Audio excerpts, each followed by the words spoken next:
All right, everyone, gather round the fire. It is time to tell you of a man. If you venture into the regions of Morrowind, you will find this man. Most call him a drug addict. Those who respect him call him a spy master.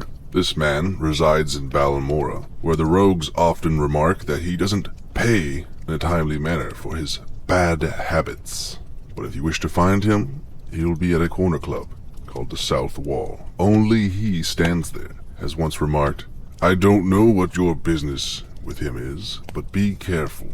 Caius Cosades may appear to be a pathetic old man, but don't judge by appearances. Some people made that mistake a while ago, and now they're not with us anymore." A man named Caius Cosades remarked that he was an interesting old fellow, been in Balmora a long time, since before the district was reorganized.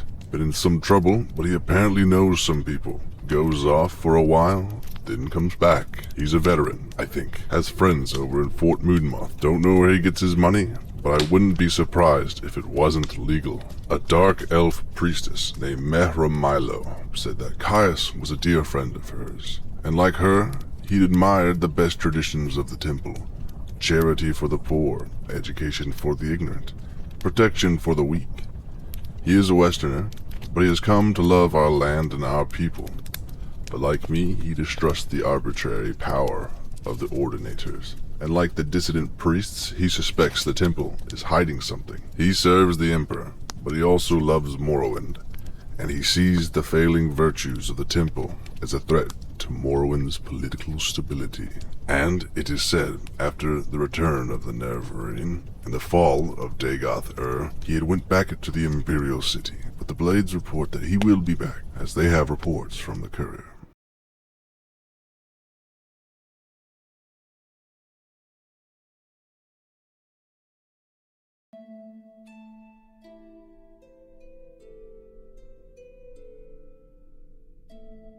Hey everyone, it's Ian from Blank Videos, and in this video I wanted to go into a deep dive about the popular NPC character from Elder Scrolls 3 Morrowind, Caius Cosades.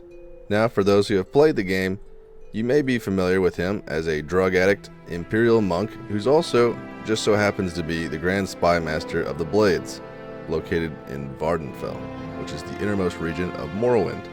But what you probably didn't know is that a lot of his writings were from Ken Ralston. Ken Ralston being the lead designer of Elder Scrolls 3 Morrowind, also known as a legend within Bethesda. Amongst the writings from Ken Ralston were 2 letters, which have been archived on imperial-library.info. The Imperial Library is a great source of information for all the most hardcore Elder Scrolls nerds out there. Now I'm going to cover 2 obscure texts that are archived on the website that have direct relations to Caius Cosades. They were written about a year prior to the release of Oblivion in 2006 on the official Elder Scrolls forums. And while they never made it to the official games, I think they add a lot of lore and deep history about Caius Cosades that you wouldn't know otherwise. So I'm going to start by reading these to you and then give my 2 cents about it after. First, I'd like to start with Caius Cosades' letter. Right worthy and worshipful Olana, I trust this finds you in better health than last you wrote. I am much concerned for you. You do too much and think too little of your own comforts. This does you credit, but is a great source of worry for your friends. Thank you for the enclosed Black Horse Courier.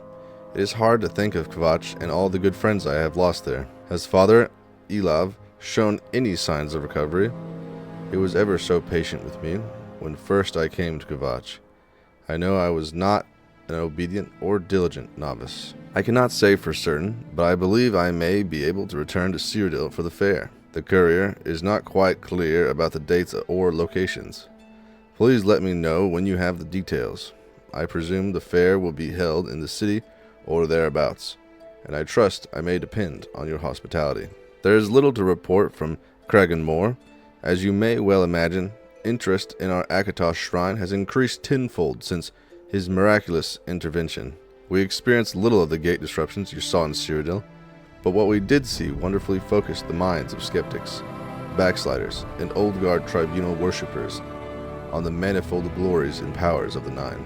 As I have told you, House Halalu has always been but a lukewarm guest of the Feast of the Nine. But I'm seeing more heartfelt interest in divine counsel and prayer than in years past.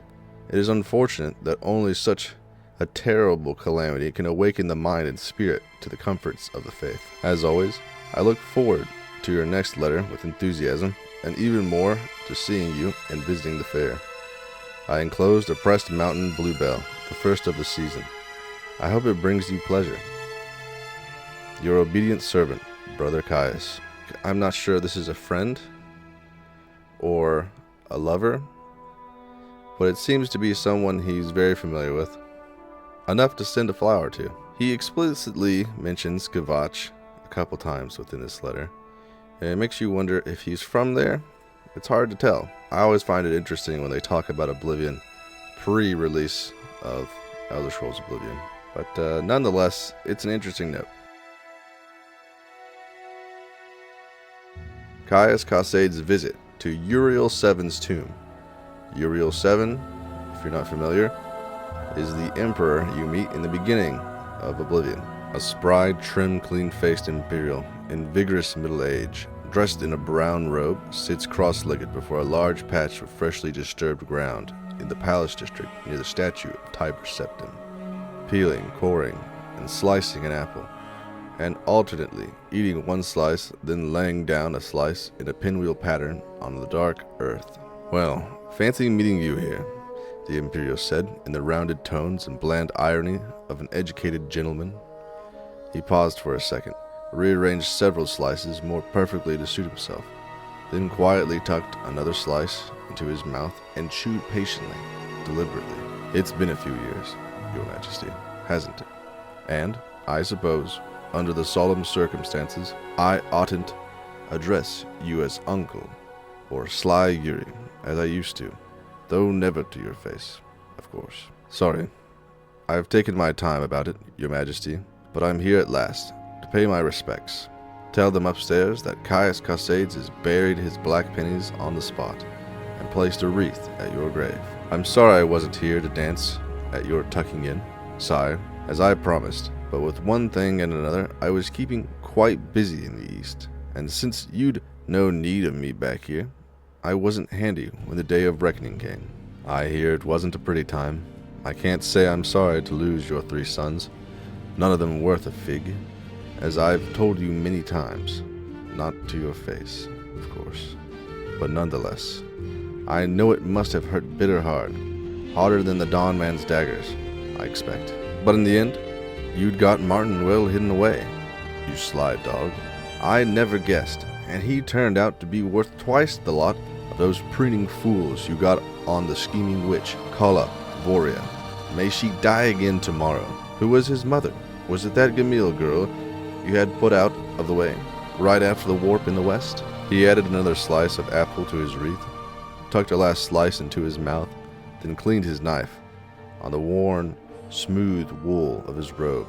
He made as if to tuck the knife back into his pouch, then, thinking again, he took the knife and buried it up to the handle in the dirt, right in the center of the ring of apple slices. There you are, Your Majesty, my blade, ever and always at your service. It was a pleasure to know you, and be your rough tool. In this and every other thing, I hope they find a nice spot for you up there, with Lord Tiber and the rest of your sainted kin. The Imperial unfolded his legs and rose in a smooth motion, dusting the dirt from his backside. And I hope they hurry up and put a proper stone on the spot, too.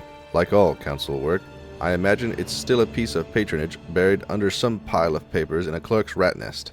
Fair enough. No stone could ever do you justice. Better the common ground above you, walked on by your precious citizens, beggar, noble, sage, and fool alike. He looked at the sky and smiled, liking what he saw there. Indeed, no more fitting monument than Cyrodiil's open air and fertile soil. And you to sweeten it. Rubbing the back of his close-cropped head, he looked around with bright, pursed lips. And now what? Maybe a visit to that symposium the geographical fellows are putting up. See what sort of prickly bickering and posturing they can work up. Maybe stick in my crooked oar, just to stir the pot. He'd barely left the spot before the first fat black ant had arrived. Tugged first with curiosity, then dogged enthusiasm at a slice of apple, then scanned the horizon for others of his kind to help him harvest his golden hoard. This one really goes into detail about Caius's relationship with the Emperor. While I can't find much more information about Caius, these two entries are a wealth of information, it feels like. You can expand and pontificate on this stuff forever if you really wanted to. It just shows you the amount of effort and care that was put into creating these characters within Elder Scrolls. Caius, at first glance, is a quest giver who has a serious drug problem, and most people shrug or laugh at that, but really, he's got a whole background to him. Even if it didn't make it to the final game, they definitely had it in mind. I hope Bethesda puts half as much effort into the next game as they did with these. Getting Rolston truly was a treasure. He is a legend, and I think he's a very good writer, so these were very fun to read. I hope you guys enjoyed it. It's a little more serious, a little more cozy at this video than my previous videos, especially if you compare it to my last video that had Caius Cosades in it. Oh hey, what are you doing here?